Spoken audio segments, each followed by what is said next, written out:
चलो भैया आ जाते हैं आज की बातचीत, और इस चैप्टर के हम बिल्कुल एंड मोमेंट पे आ गए हैं। ठीक है, company accounts issue of share, जो सबसे आखिरी टॉपिक है हमारे पढ़ने के लिए वो है forfeiture of shares and their reissues. तो हम सबसे पहले हम बातचीत कर लेते हैं कि फॉर फीचर किसे कहते हैं। फॉर फीचर का मतलब क्या होता है? शेयर्स को सीज कर लेना, शेयर्स के राइट्स को सीज कर लेना। अब फॉर फीचर कब होगा? जैसे मान लो कि मैं एक कंपनी हूँ और मैंने एक कंपनी अपने शेयर्स पे ₹10 पर शेयर मांगे थे, एप्लीकेशन पे कुछ, अलॉटमेंट पे कुछ, और 2 कॉल्स मैंने मांगी थी, फर्स्ट कॉल पे कुछ, सेकंड कॉल पे कुछ।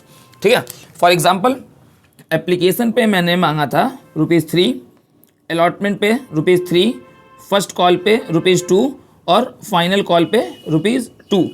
ठीक, being as a share holder आप मुझको एप्लीकेशन पे ₹3 दे देते हो, अलॉटमेंट पे दे देते हो, कॉल्स पे आप पैसा नहीं देते हो, फाइनल कॉल पे भी आप पैसा नहीं देते हो। तो इसको हम क्या कह रहे थे? इसको हम कह रहे थे कॉल्स इन एरियर कह रहे थे। ठीक है, फिर मैंने आपको एक मैसेज भेजा कि आपका इतना पैसा ड्यू है along with interest. Calls in arrear पे इंटरेस्ट कितना है? 10% पर एनम, इतना आप मुझे चुका दो। ठीक है, इस डेट तक। आप तब भी नहीं माने। फिर मैंने आपको एक मैसेज भेजा कि आपका इतना पैसा अलॉन्ग विद 10% इंटरेस्ट इतना बाकी है, आप मुझे पर शेयर के हिसाब से इतना चुका दो। आपका कोई रिप्लाई नहीं आया। तो ऐसे केस में कंपनी क्या करती है कि आपके पास, आप शेयर होल्डर हो गए तो आपके पास राइट हो जाता है। ठीक है, आपके राइट्स को छीन लिया जाता है। आपने सिर्फ ₹6 मुझे दिए हैं, ठीक है, तो आपके राइट्स को हम क्या कर रहे हैं? सीज कर ले रहे हैं, टर्मिनेट कर ले रहे हैं। देखो लिखा हुआ है सीज ऑफ राइट्स। आपके राइट्स को क्या हम कर दे रहे हैं? सीज कर दे रहे हैं या टर्मिनेट कर दे रहे हैं। ठीक है, ऐसा कब होता है? When a share holder fails to pay amount due either on allotment, क्योंकि एप्लीकेशन का पैसा तो हम पहले ही देते हैं। ठीक है, ड्यू के बाद रिसीव कहाँ से शुरू हो रहा है? अलॉटमेंट स्टेज से। तो या तो अलॉटमेंट पे और any of the subsequent calls, या तो किसी भी मांगी गई कॉल्स पे, लाइक फर्स्ट या फाइनल या कहीं भी। ठीक, तो इसको हम क्या कहते हैं? फॉर फीचर ऑफ शेयर्स कहते हैं। आपके शेयर्स फॉरफीट हो जाएंगे।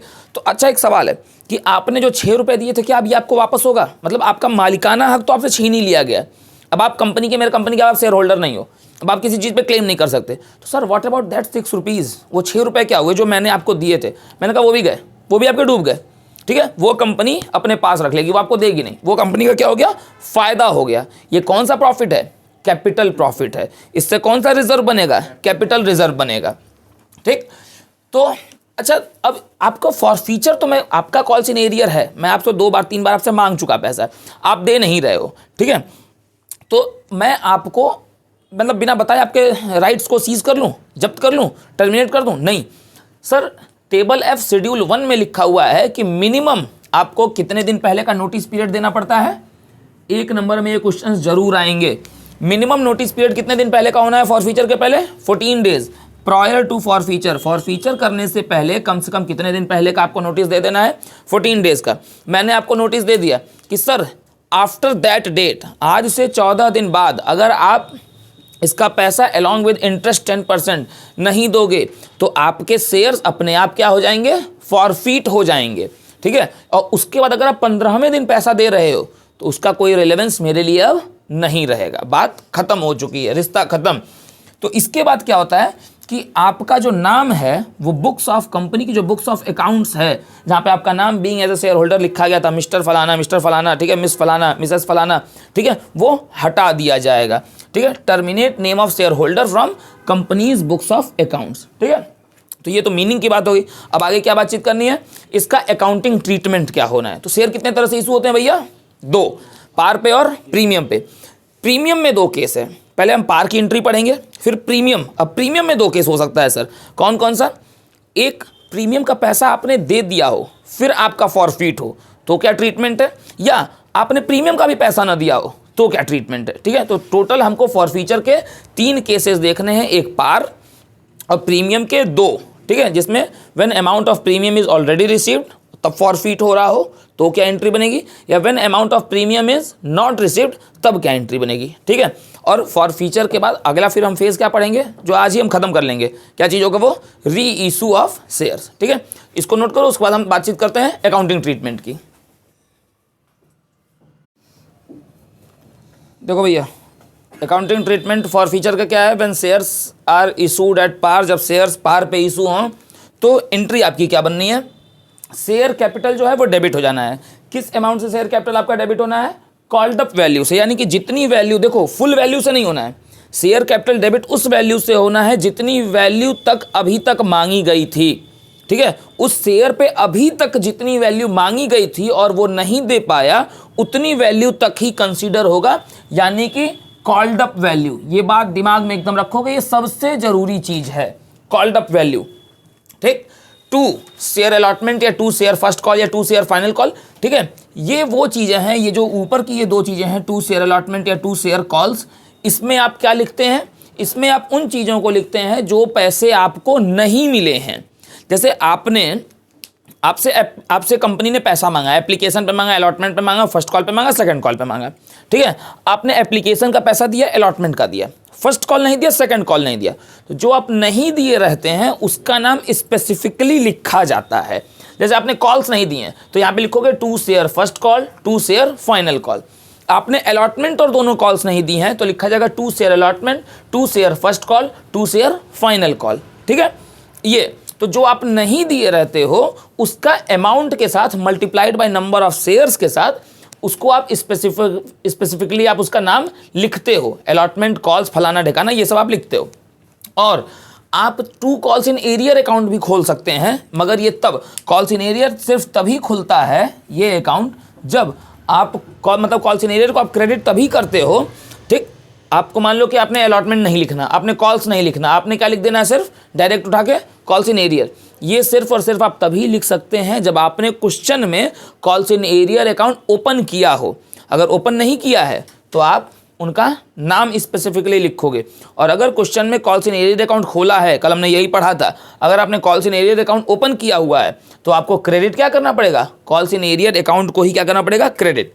उसके बाद आप क्या लिखते हो, 2 share for feature. Share for feature में आप क्या डालते हो, actual amount received on that share. ये बात क्लियर हो गई, ठीक है, एंट्री नोट हो गई। अब एक क्वेश्चन है यहाँ पे, देखो एक क्वेश्चन से इसको हम क्लियर करते हैं पूरे फंडे को। Mister A a share holder, एक हैं मिस्टर ए जो एक शेयर होल्डर हैं कंपनी के, उनके पास 500 शेयर्स हैं, enable to pay amount due on allotment and first call. वो कौन कौन सा पैसा नहीं दे पा रहे हैं, अलॉटमेंट का नहीं सिर्फ दे पा रहे हैं और फर्स्ट कॉल का, ठीक है। उनके शेयर्स तुरंत फॉरफिट हो जा रहे हैं, their shares are forfeited immediately. मैंने छोटे में लिखा है बस शेयर्स फॉरफिटेड लिख दिया है, ठीक है। अमाउंट कॉल्ड ऑन, अमाउंट क्या क्या मांगा गया था, एप्लीकेशन पे 3, अलॉटमेंट पे 2 5, फर्स्ट कॉल पे 3 8 और फाइनल कॉल पे 2 10, 10 रुपये पूरे मांगे गए थे। मगर उनका शेयर कहाँ पे फॉरफिट हो जा रहा है, यहीं तक पे, यानी कि उनसे फाइनल कॉल की नौबत ही नहीं आई, ठीक है। तो एंट्री इसकी क्या बनेगी, एंट्री इसकी बननी है सर शेयर कैपिटल डेबिट, और वो क्या क्या नहीं दिए हैं, अनेबल टू पे, कहाँ लिखा हुआ है, अनेबल टू पे अलॉटमेंट एंड फर्स्ट कॉल, तो अलॉटमेंट नहीं दिए ना, तो 2 शेयर अलॉटमेंट और 2 शेयर फर्स्ट कॉल, ये वो नहीं दिए हैं। और जो पैसा वो दिए हुए हैं वो कहाँ जाता है, शेयर फॉर फीचर में, ठीक है, अमाउंट रिसीव जो वो दिए हुए हैं, तो 2 शेयर फॉर फीचर। सर आपने फाइनल कॉल का जिक्र क्यों नहीं किया इसमें, क्योंकि फाइनल कॉल मांगने से पहले ही उनके शेयर्स को क्या कर लिया गया था, फॉरफिट। तो नंबर ऑफ शेयर्स कितने हैं, 500, और कॉल्ड अप वैल्यू कितनी है, फाइनल कॉल तो मांगा ही नहीं गया, यानी 8 ही रुपये तक मांगा गया है, तो 500 मल्टीप्लाइड बाई 8 कितना होगा, 4000। 500 मल्टीप्लाइड बाई 10 मत कर देना, क्योंकि मांग फाइनल कॉल की नौबत ही नहीं आई है, उनका जो शेयर है वो फर्स्ट कॉल के बाद ही फॉरफिट कर लिया गया है, ठीक है। तो मांगा भले से शेयर पे 10 रुपये गया है, मगर उनके शेयर कहाँ तक फॉरफिट हो जा रहे हैं, फर्स्ट ही कॉल के बाद हो जा रहे हैं, तो जिसके बाद हो जा रहे हैं वहीं पे हम रुक जाएंगे, उतना ही का अमाउंट हम काउंट करेंगे। अलॉटमेंट पे कितना अमाउंट बचता है, 500 शेयर हैं, अलॉटमेंट की वैल्यू कितनी है, 2 रुपये, तो अलॉटमेंट में कितना आएगा, 1000। फर्स्ट कॉल पे कितना वैल्यू आएगी, 500 शेयर्स हैं, फर्स्ट कॉल की वैल्यू कितनी है, 3, तो फर्स्ट कॉल पे कितना हो जाएगा। और शेयर फॉर फीचर में क्या आएगा, जो पैसा मिला हो, वो दिए क्या है, वो दिए सिर्फ एप्लीकेशन का पैसा है ₹3, यानी कि 500 मल्टीप्लाइड बाई 3, वो दिए कितना है, 1500, ठीक। अगर जब अच्छे क्वेश्चंस आएंगे, बड़े क्वेश्चंस आएंगे, तो शेयर फॉर फीचर का अमाउंट निकालने में कभी कभी दिक्कत आती है बच्चों को, इसका ट्रिक जान जाओ, ठीक है। ये तो मान लो कि लॉजिक हो गया कि अमाउंट, एक्चुअल अमाउंट रिसीव्ड लिखना है, ये लॉजिक नहीं याद है तुमको, ठीक है। तो डेबिट कितने से हुआ, 4000 से, और पैसा मिला कौन कौन सा नहीं है, अलॉटमेंट और फर्स्ट कॉल का, वो पैसा तुमने भर लिया। ये दोनों जोड़ो, वो कितना हो रहा है, 2500 हो रहा है।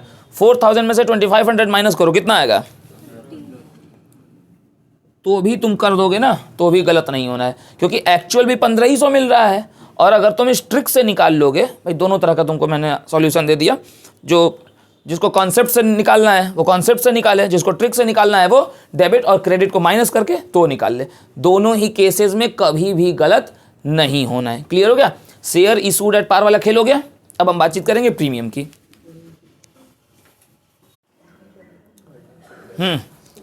When shares are issued at premium, इसमें दो केस हैं। पहला केस बोर्ड पे है, देखो भैया पूरा, ठीक है। When amount of premium is not received, जब प्रीमियम का पैसा न मिल रहा हो तो एंट्री क्या बनती है, share capital debit with the amount of called up figure. Share capital किससे डेबिट होगा, कॉल्ड अप फिगर से। अब आपको प्रीमियम का पैसा नहीं मिला है, ये बात ध्यान देनी है, ठीक है। तो प्रीमियम का पैसा नहीं मिला है, तो प्रीमियम का पैसा मिलता तो ये कंपनी के लिए फायदा होता, नहीं मिला है, ठीक है। तो आप सिक्योरिटीज प्रीमियम रिजर्व को भी अब क्या कर देंगे, डेबिट, क्योंकि जब प्रीमियम मिलता है तो आप प्रीमियम को क्या करते हैं, क्रेडिट करते हैं। तो पैसा न मिलने पे आपको क्या करना है, उसको डेबिट कर देना है। टू शेयर अलॉटमेंट, क्योंकि बेसिकली अलॉटमेंट पे ही पैसा नहीं मिलता है। टू शेयर कॉल्स, अगर दो कॉल हैं तो शेयर फर्स्ट कॉल एक बार लिखोगे, शेयर फाइनल कॉल एक बार लिखोगे। और टू शेयर फॉर फीचर में क्या डालते हैं आप, अभी अभी हमने बात की, कौन सा पैसा डालते हैं, जो मिल चुका है। एक क्वेश्चन है बोर्ड पे, आ जाओ, इसको हम करते हैं। ये कॉल्ड अप वाला वैल्यू मिटा रहा हूँ यहाँ से, ठीक है, क्योंकि इसकी एंट्री हमको जो करनी है वो इसी में हम करेंगे, ठीक है। यहाँ पे भर के हम देखेंगे। Mister X holding 1000 shares, mister x जिसके पास 1000 शेयर्स हैं, ठीक है, इज अनेबल टू पे, वो पे नहीं कर पाते हैं। Amount due on allotment, allotment पे नहीं दे पाते हैं पैसा, यानी कि यहाँ पे। और एंड बोथ द कॉल्स, और दोनों कॉल्स, यानी कि ना वो फर्स्ट कॉल दे पाते हैं ना वो फाइनल कॉल, ठीक है। And his shares were forfeited, और उनके शेयर्स को क्या कर दिया जाता है, फॉरफीट कर दिया जा रहा है। मांगा क्या क्या है, एप्लीकेशन पे 3, अलॉटमेंट पे 5, जिसमें 2 रुपीज़ का प्रीमियम इंक्लूड है, यानी कि अलॉटमेंट की वैल्यू क्या हो गई, 3 + 2 हो गई। 3 रुपये अलॉटमेंट की फेस वैल्यू और 2 रुपये अलॉटमेंट की प्रीमियम वैल्यू, यहाँ से 3 + 2 हो गई। फर्स्ट कॉल पे 2, फाइनल कॉल पे 1। एंट्री क्या बननी है सर, आप चाहे ये देख लो कि वो दोनों ही कॉल नहीं दे पा रहे हैं ना, यानी कि उनकी जो कॉल्ड अप वैल्यू है पर शेयर वो पूरी की पूरी 10 है ना, क्योंकि वो पूरे पैसे एंड में आके उनका शेयर फॉरफीट हो रहा है ना फाइनल के बाद, यानी कि उनकी कॉल्ड अप वैल्यू पूरी 10 है। तो शेयर कैपिटल कितने से डेबिट हो जाएगा, 1000 शेयर मल्टीप्लाइड बाई 10, कितने से हो जाएगा, 10,000। प्रीमियम भी वो नहीं दे पा रहे हैं भाई, वो अलॉटमेंट नहीं दिया है, अलॉटमेंट पे ही प्रीमियम है, यानी कि प्रीमियम नहीं दिया होगा। प्रीमियम कितना है, 2 रुपीज़, 2 रुपीज़ पर शेयर है। 1000 शेयर पे प्रीमियम कितना बनेगा, 2000 बनेगा। 2 शेयर अलॉटमेंट, अलॉटमेंट पे कुछ भी नहीं दिया ना वो, और अलॉटमेंट में प्रीमियम का पैसा इंक्लूडेड था, यानी कि आप पूरे 5 को कंसीडर करेंगे तो 2 शेयर अलॉटमेंट में कितना हो जाएगा, पूरा 5000। 2 शेयर कॉल्स, अच्छा यहाँ पे कॉल्स नहीं लिखेंगे, ये बोथ कॉल्स नहीं दे पा रहे हैं, तो फर्स्ट कॉल अलग लिखोगे, फाइनल कॉल अलग लिखोगे। इसको 1 मिनट में मिटा के लिख रहा हूँ, ठीक है, क्योंकि स्पेस हमारे पास कम पड़ जाएगा, इसलिए इसको पूरा मिटा देते हैं। तो फर्स्ट कॉल को एक बार लिखोगे, 2 share first call, 2 share second and final call, और 2 जो पैसा मिला रहता है उसको हम कहाँ डालते हैं, शेयर फॉर फीचर में। क्लियर है कोई बात। तो फर्स्ट कॉल पे वो कितना नहीं दे रहा है, 2 रुपये, 1000 मल्टीप्लाइड बाई 2, फर्स्ट कॉल में कितना हो जाएगा, 2000। फाइनल कॉल की वैल्यू क्या है, 1, 1000 मल्टीप्लाइड बाई 1 कितना हो जाएगा फाइनल कॉल में, 1000। यानी कि उसने दिया क्या है, अलॉटमेंट दिया नहीं, कॉल्स दिया नहीं, तो दिया क्या है, सिर्फ एप्लीकेशन दिया है। एप्लीकेशन की वैल्यू कितनी, 3, यानी कि 1000 मल्टीप्लाइड बाई 3, 3000 रुपये तो वो दिया है। तो शेयर फॉर फीचर में कितना आ जाएगा, 3000। या तो ये ऐसे निकाल लो, अगर ऐसे नहीं निकाल सकते हो, बहुत कष्ट है, ठीक है, बोर्ड काला हो गया क्या, बहुत कष्ट है, तो 10 + 2, डेबिट का वैल्यू कितनी, 12000, क्रेडिट की कितनी, 5, 2, 7, 1, 8000, 12000 ये, और 5, 2, 7, 1, 8000 रुपये ये, 12 - 8 कर लो, कितना हो रहा है, ये फाइनल कॉल की वैल्यू 2 रुपये होगी ना, 1 रुपये यहाँ पे लिखा हुआ, यही गलत है, फाइनल कॉल की वैल्यू ही 2 है, क्योंकि वो जोड़ने पे 12 नहीं आ रहा है। डेबिट का कितना है 9000, ठीक है। तो अल्टीमेटली फॉर फ्यूचर में कितना जाएगा 3000। तो या तो आप डेबिट को क्रेडिट से जोड़ के कर लो, फाइनल कॉल में एक चेंज कर लेना, फाइनल कॉल की वैल्यू 1 नहीं थी 2 थी, ठीक है। तो कि तभी आपको जोड़ने पे होगा 3 + 5 8 + 2 10 और +2 12। यहाँ पे 1 था तो 11 हो रहा था, इसलिए क्लियर हो गई बात, ठीक। तो या तो आप 12 - 9 कर लो, 12 - 5 to 7 to 9, या तो 9 कर लो तो अमाउंट 3000 आ जाएगा। और ये तो आ गया ट्रिक, ठीक है। ट्रिक से अगर नहीं तुमको लॉजिक से लगाने का बहुत शौक है तो चेक कर लो वो दिया क्या है। तो वो दिया सिर्फ क्या है, एप्लीकेशन ही तो दिया है, अलॉटमेंट दिया नहीं, दोनों कॉल्स दिया नहीं। तो एप्लीकेशन सिर्फ दिया है कितना 3, 1000 × 3 कितना होगा 3000 होगा। दोनों ही तरीके से हो गया, इसको नोट कर लो। उसके बाद बातचीत कर लेते हैं कि when amount of premium is received, same question पे। चलो सेम क्वेश्चन है, बस बीच की कुछ चीज़ों को मिटाया हूँ, बोर्ड थोड़ा बहुत साफ किया हूँ। When shares are issued at premium, अब हमने पहला टॉपिक क्या पढ़ा था, when amount of premium is not received. अब हम दूसरा टॉपिक क्या पढ़ने जा रहे हैं, तो ये 1 को पहले हम मिटाएंगे और क्या हो जाएगा when amount of premium is received, यानी कि नॉट क्या हो जाएगा खत्म हो जाएगा, ठीक है। तो चलो इसको हम बीच में से हटा देते हैं, when amount of premium is received. अब क्वेश्चन में क्या चेंज करना है, सेम क्वेश्चन है। Mister X holding 1000 shares is unable to pay amount due on, allotment हटा देते हैं।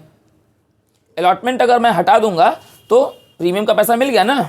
Amount due on both the calls, ये बीच का स्पेस ऐसे ही मैनेज कर लेना, amount due on both the calls, ठीक। And his shares were forfeited.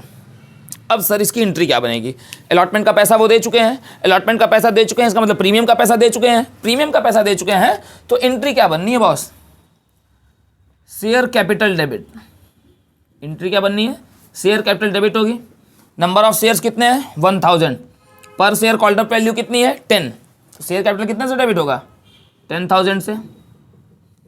जो पैसा नहीं मिला है उसको स्पेसिफाई करते हैं, क्या क्या नहीं मिला है, ओनली कॉल्स, सिर्फ कॉल्स नहीं मिली हैं, तो 2 शेयर फर्स्ट कॉल नहीं मिली है और 2 शेयर फाइनल कॉल नहीं मिली है। अब फर्स्ट कॉल कितने की है बॉस 2 रुपए की, तो 2000 यहाँ पे हो जाएगा। फाइनल कॉल कितने की है 2 रुपीज़ की, तो 2000 यहाँ हो जाएगा। और बाकी जो पैसा मिला है उसको हम क्या करते हैं, उसको हम लिख देते हैं 2 शेयर फॉर फीचर। अब बोर्ड पे बहुत इत्मीनान से देख लो, बात एकदम खत्म करेंगे 1 मिनट में।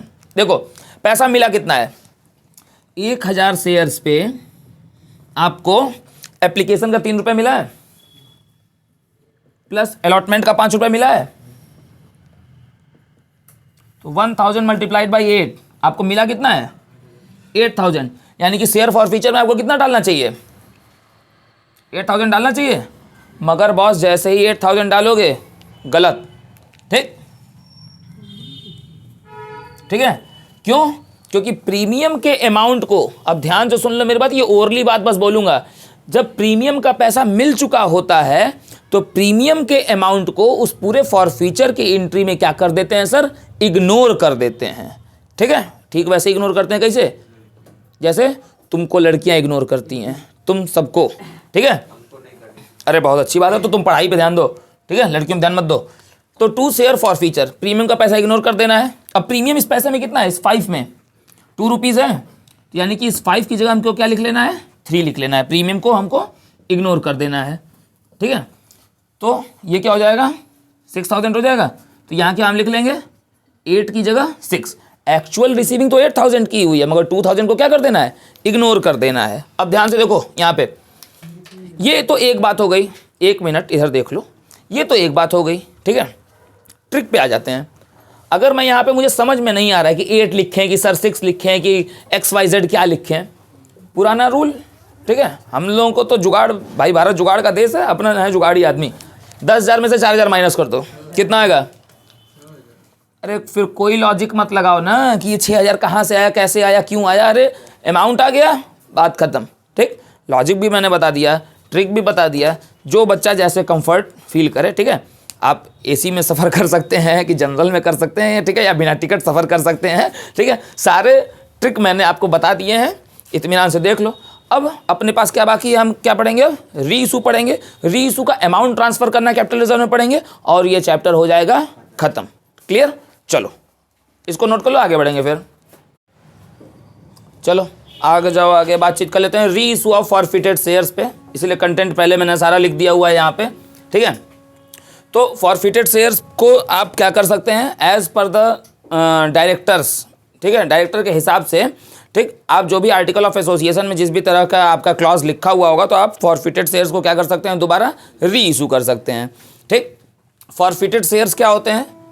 फॉरफिटेड शेयर्स वो शेयर्स होते हैं, अभी हमने बातचीत तो थोड़ी देर पहले ही की कि फॉरफिटेड शेयर्स उन शेयर्स को कहते हैं, ठीक है, जब कोई कंपनी का शेयर होल्डर अपने एरियर पैसे को ना दे पाए और फिर 14 डेज़ की नोटिस के बाद उसको क्या कर दिया जाए, उनके राइट्स को सीज कर दिया जाए, ठीक। तो अब इसमें 2-4 चीज़ें तुमको जानने वाली बात है। सबसे पहले कि आप री इशू कितने टाइप पे कर सकते हो, तो री इशू आप तीनों ही टाइप पे कर सकते हो। फ्रेश इशू 2 टाइप्स में होता है, पार और प्रीमियम। री इशू जो होता है वो आपका तीनों ही टाइप्स में होता है, पार पे भी हो रहा है, प्रीमियम पे भी हो सकता है और डिस्काउंट पे भी होता है। मगर अगर डिस्काउंट पे हो रहा है तो आप डिस्काउंट अकाउंट नहीं खोलते हैं। प्रीमियम पे होता है तो आप सिक्योरिटीज़ प्रीमियम रिजर्व अकाउंट खोलते हैं। मगर डिस्काउंट पे हो रहा है तो आप discount on issue of share word नहीं यूज़ करते हो। आप जब री इशू, अगर शेयर जो है वो री इशू अगर डिस्काउंट पे हो रहा है तो आप कौन सा अकाउंट ओपन करते हो, share forfeiture account open करते हो और उसको डेबिट कर देते हो, ठीक है। इसलिए ये चीज़ आपको याद रहनी चाहिए कि शेयर फॉर फीचर अकाउंट वहाँ क्या होता है, डेबिट होता है, क्योंकि discount is a kind of loss और ऑल द एक्सपेंसेस लॉसेस क्या होते हैं, डेबिट होते हैं, ठीक। अब आप कितना मिनिमम कितने अमाउंट पे आप शेयर्स को री इशू कर सकते हो, ये देख लो। मिनिमम इशू प्राइस क्या होनी चाहिए, मिनिमम की हम बातचीत कर रहे हैं, यानी कि 10 रुपये का मेरा शेयर है, ठीक है, मेरा एक शेयर है 10 रुपये का, जिस पे मैंने पूरे 10 रुपये मांगे थे, ये पूरे मेरे 10 रुपये कॉल्ड अप थे मान लो, ठीक है, जिस पे मुझे 6 रुपये मिले हैं और 4 रुपये उस होल्डर ने नहीं, वो होल्डर पैसा 4 रुपये नहीं दे पाया, वो 4 रुपये नहीं दे पाया तो मैंने उसको शेयर्स क्या किए, फॉरफीट कर दिए। तो अगली बार मैं कितने, मिनिमम कितने रुपये पे उन शेयर्स को री इशू कर सकता हूँ, ठीक। मेरा सवाल है कि अब उनको मैं री इशू कर सकता हूँ ना, इसकी अथॉरिटी होगी ना मेरे पास, अगली बार कितने पे री इशू कर सकता हूँ। मैं आपको 2-3 ऑप्शंस देता हूँ, 6 रुपये पे, 10 रुपये पे या 4 रुपये पे। यहाँ पे आंसर लिखा हुआ है, आप देख के बता सकते हैं। मिनिमम आप कम से कम कितने, मिनिमम कम से कम मैं कितने रुपए पे उन शेयर्स को री इशू कर सकता हूँ, दोबारा इशू किस पे कर सकता हूँ, 6 पे, 10 पे या 4 पे, 4 रुपये पे। क्लियर? लिखा हुआ है ना, कॉल्ड अप वैल्यू, मांगी गई value 10 minus paid up value, paid up value थी 6, यानी कि मिनिमम आप कितने में उन शेयर्स को दोबारा इशू कर सकते हैं, ₹4 पर शेयर पे, ठीक। तो आपने उस पर डिस्काउंट कितना दिया, 6 रुपये, तो आप मैक्सिमम डिस्काउंट कितना दे सकते हैं उन शेयर्स पे, मैक्सिमम अमाउंट ऑफ डिस्काउंट कितना होना चाहिए, ठीक है। तो रिसीव्ड वैल्यू ऑफ शेयर्स पे जो वैल्यू रिसीव हुई है दैट इज ₹6। आप कितना डिस्काउंट दे सकते हैं, उतना ही दे सकते हैं जितना आप पहले पा चुके हों, जितना आप पहले रिसीव कर चुके हों। इसको दूसरे भाषा में समझो तो पर शेयर आपकी जो रिसीव्ड वैल्यू है उतने को आप क्या कर सकते हैं, डिस्काउंट दे सकते हैं। कहाँ पे, री इशू के टाइम में। इतनी बात क्लियर हो गई। री इशू कितने तरह से हो रहा है, 3, पार, प्रीमियम और डिस्काउंट, ठीक है। ये जो अभी हमने केस देखा ये कौन सा था, डिस्काउंट का था, ठीक है। डिस्काउंट में हमको कौन सा अकाउंट ओपन करना है, डिस्काउंट में हम शेयर फॉर फीचर अकाउंट को डेबिट करेंगे। अच्छा, शेयर फॉर फीचर अकाउंट कहीं क्रेडिट भी होता है, बिल्कुल। फॉर फीचर की एंट्री में share capital debit, 2 calls in arrear और 2 शेयर फॉर फीचर हम लिख रहे थे। कॉल्स इन एरियर का मतलब है जो पैसा नहीं मिला था उनको स्पेसिफिकली उनका नाम दे के लिख रहे थे, और जो पैसा मिल चुका है उसको हम शेयर फॉर फीचर अकाउंट में क्रेडिट कर रहे हैं। अब ये जो बात है, यहाँ से जो बात है वो देखो, पहले तो ये पूरा देखो, share for feature is capital profit. जो शेयर फॉर फीचर का जो पैसा है, amount of share for feature, ये किस तरह का प्रॉफिट है, कंपनी को ये प्रॉफिट है, ये किस तरह का प्रॉफिट है आपके लिए, कैपिटल प्रॉफिट। कैपिटल प्रॉफिट का मतलब है कि profit on forfeited shares are transferred to capital reserve. Capital profit से क्या बनाया जाता है, कैपिटल रिजर्व बनाया जाता है। तो जो भी फॉरफिटेड शेयर्स पे प्रॉफिट होगा वो कहाँ ट्रांसफर होगा, कैपिटल रिजर्व अकाउंट में। और कैपिटल रिजर्व अकाउंट को आप उस समय क्या करेंगे, क्रेडिट करेंगे। आप एक रिजर्व बनाएंगे, उस रिजर्व का नाम होगा कैपिटल रिजर्व, आप उसको क्रेडिट करेंगे। अब ये अमाउंट ट्रांसफर कैसे होगा और कितना होगा वो यहाँ लिखा हुआ है। Amount transfer to capital reserve account, capital reserve account में आप कैसे और कितना अमाउंट ट्रांसफर करोगे, इसकी क्या टेक्निक है, इसका क्या फॉर्मूला है। ठीक, तो वो credit balance of share for feature, share forfeiture account का जो क्रेडिट बैलेंस है ये कहाँ मिलेगा, फॉर फीचर के एंट्री में, minus discount on issue of for feature, जो आपने डिस्काउंट दे दिया उस पैसे को माइनस कर दो, बाकी जो बचे उतना मल्टीप्लाइड बाय नंबर ऑफ री इशूड शेयर। ठीक है, वो पैसा कहाँ ट्रांसफर हो जाएगा, कैपिटल रिजर्व अकाउंट में। बात क्लियर हो गई, ये आपका हो गया अभी बेसिक। अब हम इसके बाद बातचीत किस पे करेंगे, इन सब की, आपके री इशू की तीनों, पार, प्रीमियम, डिस्काउंट, तीनों की एंट्री और कैपिटल रिजर्व की। बस पार पे इशू होगा तो क्या एंट्री बनेगी, प्रीमियम पे होगा तो क्या एंट्री बनेगी, डिस्काउंट पे होगा तो क्या एंट्री बनेगी, और कैपिटल रिजर्व में ट्रांसफर होगा तो क्या एंट्री बनेगी। एक छोटे से न्यूमेरिकल के साथ देख के इसको हम पूरी तरह से आज क्या कर देंगे, खत्म कर देंगे। ठीक है, नोट कर लो इसको। देखो भैया, जैसे उसमें खेल ये है री इशू की एंट्रीज में कि आपको जब बाकी टाइम पे जब शेयर्स इशू होते थे तो उसकी एंट्रीज को आपको क्या होता है, कई पार्ट्स में वो स्प्लिट होते हैं। ठीक है, इशू ऑफ शेयर जो होते हैं वो कई पार्ट्स में स्प्लिट होते हैं, like application, allotment, first call, second call, ऐसे करके। मगर जब भी री इशू हो रहा है ना, तो वहाँ पे आपके जो फुल अमाउंट है वो एक साथ पूरा रिसीव होगा। ठीक, और अब यहाँ पे आपको स्प्लिट नहीं करना है कि 2 share application, 2 share capital, 2 share first call, 2 final. क्यों, क्योंकि ये वर्ड आपको सिर्फ फ्रेश इशू के टाइम पे यूज करना होता है। तो जब फ्रेश इशू नहीं हो रहा है, ये ऑलरेडी एक बार का इशू हो चुका है, ये तो आपका री इशू है। ठीक है, ये दोबारा से इशू हो रहा है, तो फुल अमाउंट एक बार में कंपनी मांगती है। अगर पार पे इशू हो रहा है, 10 का शेयर फॉरफिट हुआ और 10 में ही री इशू हुआ, ठीक है, तो एंट्री क्या बनेगी, bank account debit to share capital. Premium पे हो रहा है तो bank account debit to share capital to securities premium reserve, extra पे हुआ तो, और डिस्काउंट पे हुआ तो bank account debit share forfeiture debit to share capital. यहाँ पे डिस्काउंट की जगह बताया था ना भी कि शेयर फॉर फीचर डेबिट होगा। अब शेयर फॉर फीचर का जो भी पैसा है, ठीक है, आपका इसका फॉर फीचर की एंट्री का, वो जब आप कैपिटल रिजर्व में ट्रांसफर करेंगे तो credit balance of share for feature कहाँ था, फॉर फीचर की एंट्री में। अब इसमें से चेक कर लो कि कहाँ लॉस हुआ है। देखो, इस पे लॉस होगा नहीं, इस पे लॉस होगा नहीं, लॉस ये इसी केस में होगा। अगर लॉस हुआ है तो उस लॉस के पैसे को माइनस करो, नहीं अगर है तो उसको जीरो मान लो, और उतने पैसे को आप उठा के कहाँ ट्रांसफर कर दीजिए, कैपिटल रिजर्व में। तो उसकी एंट्री क्या बनती है, share forfeiture account debit to capital reserve. Clear हो गया, इतना नोट करो। फिर एक छोटा सा क्वेश्चन हम बना के और इसी पे चेक कर लेते हैं। ठीक, देखो एक क्वेश्चन ये अपने ने यहाँ बनाया है, ठीक है, नोट करो साथ में, क्योंकि क्वेश्चन बहुत बड़ा है तो मैं बोर्ड इरेज करके दोबारा मैं उसको नोट नहीं करना चाह रहा हूँ। फॉरफिटेड शेयर्स हैं 2000, ठीक है, नंबर ऑफ फॉरफिटेड शेयर्स कितने हैं 2000। ठीक, इसको मैं 1 मिनट मिटा देता हूँ इधर की साइड, आपके यार रहने दो। फॉरफिटेड शेयर्स हैं 2000 of ₹10 each. A company forfeited 2000 shares of ₹10 each for non payment of first call and final call of ₹2 each. यानी कि दोनों कॉल्स की वैल्यू क्या थी, ₹2 और ₹2, टोटल ₹4 हो गई। ठीक है, ऑफ ₹2 ईच, तो फर्स्ट कॉल 2 की थी और फाइनल कॉल भी कितने की थी, 2 की थी। Out of these 800 shares were reissued. Out of these 800 shares were reissued at 800 shares were री इशूड एट, अब 3 पॉइंट हैं, पॉइंट नंबर 1 लिखो, ₹10 पर शेयर।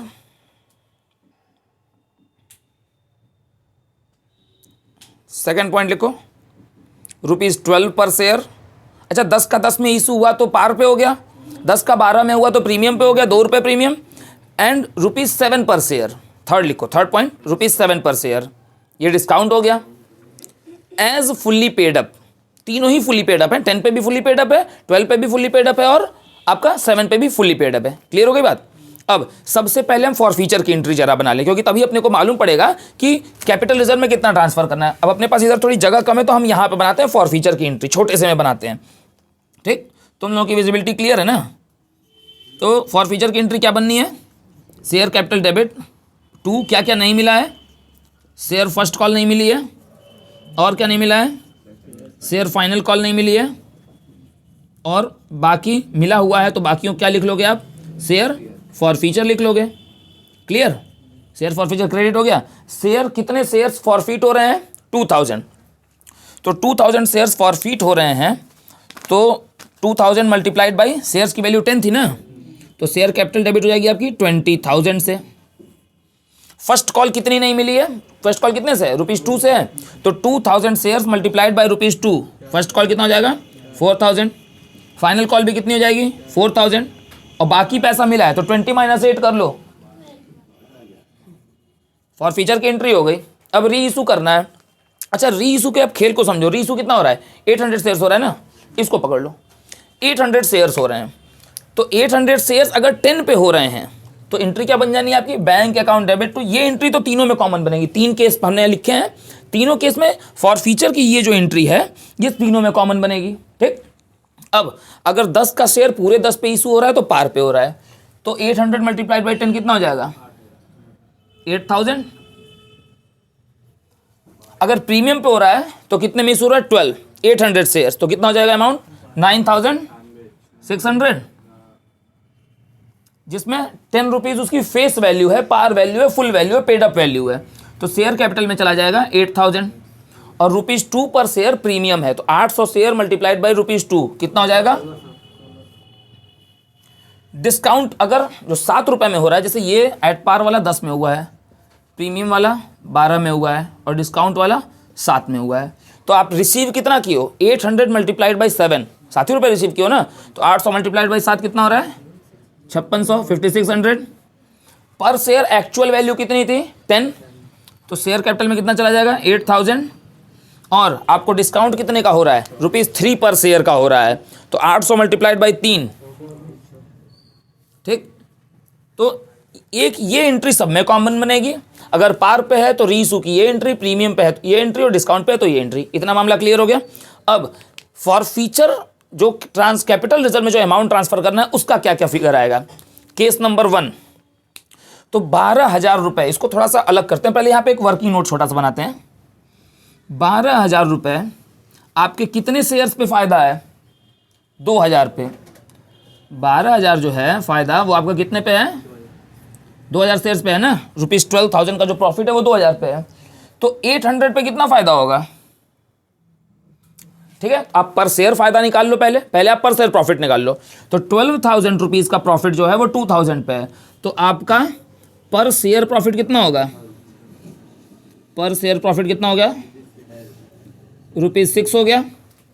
ठीक, 6। अब री इशू कितने शेयर हुए हैं, 800 री इशूज हुए हैं, तो 6 रुपये से मल्टीप्लाई कर लो, तो ये कितना हो जाएगा 4800, 4800 रुपये। ठीक है, अब 10 का शेयर जब 10 में इशू हुआ था, ठीक, इसको पहले नोट कर लो, तो ठीक है, नोट मत करो, मतलब 4800 याद रखो, मैं कहीं लिख लेता हूँ अपने को, यहीं पे 4800 लिख लेता हूँ। अगर 10 के शेयर 10 में इशू हो रहे हैं पूरे, तो तुमको क्या फ़ायदा मिल रहा है, 1 रुपये का भी लॉस हो रहा है क्या, तो जो कैपिटल रिजर्व में कितना ट्रांसफर होगा,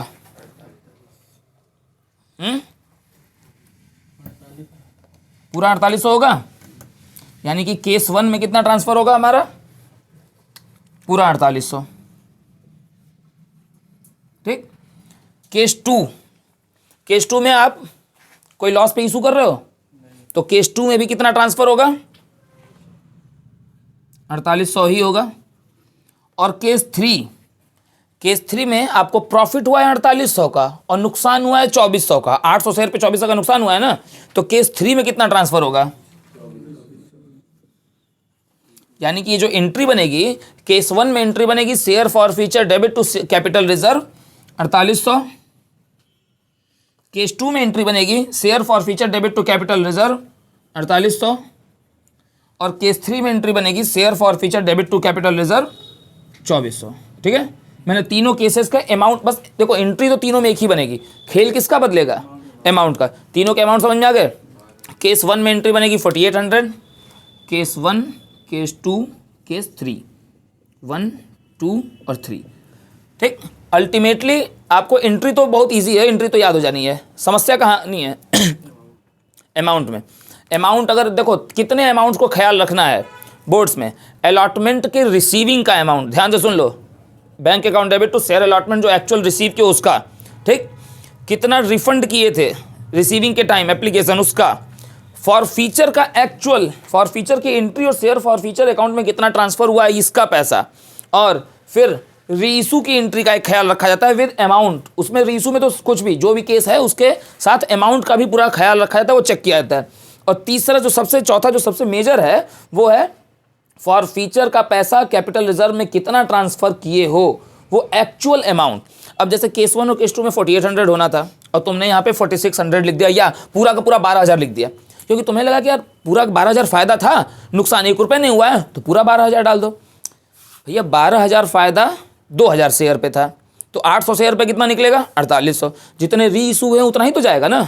अगर पूरे 2000 री इशू हुए होते तब तो यहाँ पे 12000 के साथ खेला किया जाता, जो कि हुए नहीं है। तो ये सबसे ज़रूरी चीज़ है अमाउंट। अमाउंट अगर जरा भी गड़बड़ हुआ, ठीक, तो उस पर आपका नंबर कट जाएगा। हालांकि स्टेप मार्किंग में जो भी नंबर मिल जाए, मगर ये आपको 6 मार्क्स के इसी ये क्वेश्चन आने ही आने एकदम कंपलसरी है। तो 6 मार्क्स में आपका 1 नंबर से 1.5 नंबर 2 नंबर तक आपको एग्जामिनर के मूड के अकॉर्डिंग कट जाता है, ठीक है। तो आपको सबसे ज़्यादा क्या ख्याल रखना है कि कितना अमाउंट कैपिटल रिजर्व में ट्रांसफ़र होगा। बात एकदम क्लियर हो गई। अब मैं हट जा रहा हूँ, इसको आराम से नोट कर लो। तो company account issue of share का, ठीक है, ये सबसे हमारा मुझे लग रहा है लेंदी वीडियो भी बना हुआ है, ठीक है। तो हमारा ये पूरा का पूरा चैप्टर खत्म, जिसका weight on an average board में 14 to 16 मार्क्स हम लोगों ने कैलकुलेट किया था। Out of 24 12 to 14 marks calculate किया था। 14 मार्क्स इसके बोर्ड में है वेटेज इस अकेले चैप्टर का, 14 मार्क्स, जिसमें से हमने 8 नंबर पढ़ लिया है। 4 number extract of balance sheet, 4 number consideration other than cash, और 6 नंबर का एक ये क्वेश्चन। 14 मार्क्स से कम नहीं आना है, ठीक, क्लियर हो गई बात। अगर वहाँ से नहीं आएगा, देखो एक्सट्रैक्ट ऑफ बैलेंस शीट तो आना कंपलसरी है। कंसिडरेशन अदर देन कैश या तो इस चैप्टर से आ जाएगा 4 मार्क्स में, और या तो डिवेंचर से आ जाएगा, ठीक है। तो अगर डिवेंचर से कंसिडरेशन नहीं आया, यहाँ से आ गया, तो डिवेंचर से फिर रिडम्पशन आएगा। हालांकि हम लोग शुरू करेंगे डिवेंचर, तो उसके बारे में भी बातचीत करेंगे, ठीक है। तो ये पहला जो चैप्टर है company account issue of share का, वो खत्म होता है। आप सभी का समय शुभ हो। वीडियो को लाइक शेयर सब्सक्राइब करना ना भूलें। जय हिंद।